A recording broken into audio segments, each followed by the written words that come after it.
Hello बच्चों, let's read the question. It says the frequency of vibration f of a mass m suspended from a spring of spring constant k is given by the relation f is equal to a m to the power x y to the k to the power y, where a is a dimensionless constant.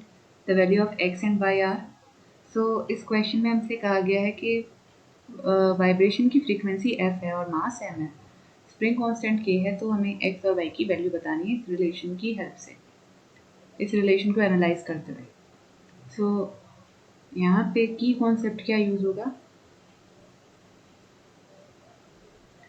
की concept here is dimensional analysis.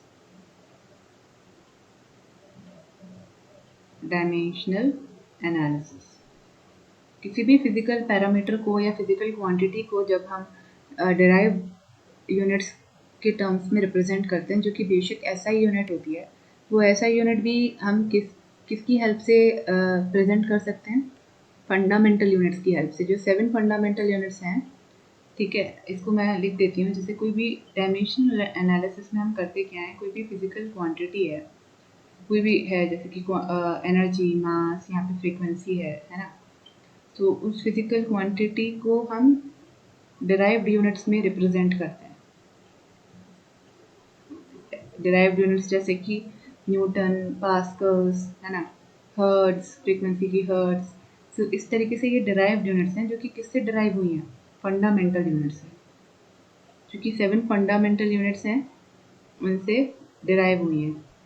अब इन fundamental units को जब हम मास, length, time, current, temperature, इन सब form में represent करते हैं with in the square brackets, तो हम कहते हैं वो पर्टिकुलर डायमेंशन है उस क्वांटिटी। ठीक है, तो ये है डायमेंशनल एनालिसिस। ठीक है, इस केस में हमें क्या यूज़ करना है? क्वेश्चन पे आते हैं। f is equal to a times m to the power x and k to the power y, जहाँ पे हमें बताया कि m जो है ये मास है और k जो है ये स्प्रिंग कांस्टेंट है। ओके, और यहाँ पे a जो है ये कांस्टेंट है।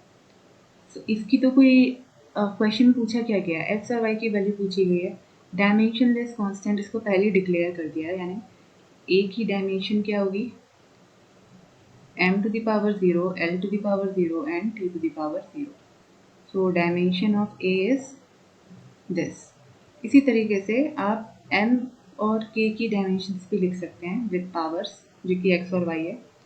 तो डायमेंशन यहाँ पे m क्या हो जाएगी? m की डायमेंशन कैपिटल M की होल पावर यहाँ पे x है, और डायमेंशन ऑफ k क्या हो जाएगा? k क्या है? Spring constant. अब यहाँ पे हम हुक्स लॉ की हेल्प ले सकते हैं। f is equal to minus k x होता है, और f अपॉन x क्या होगा? k।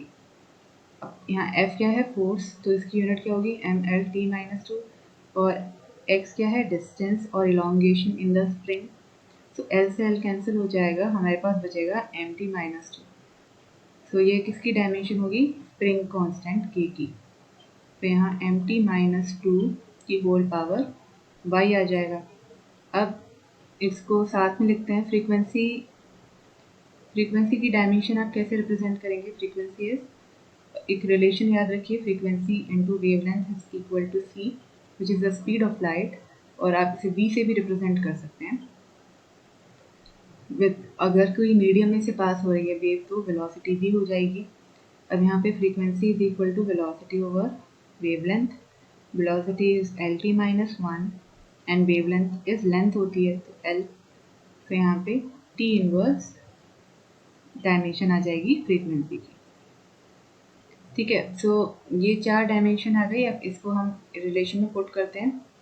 So f is equal to a capital M times x, spring constant का क्या केस है?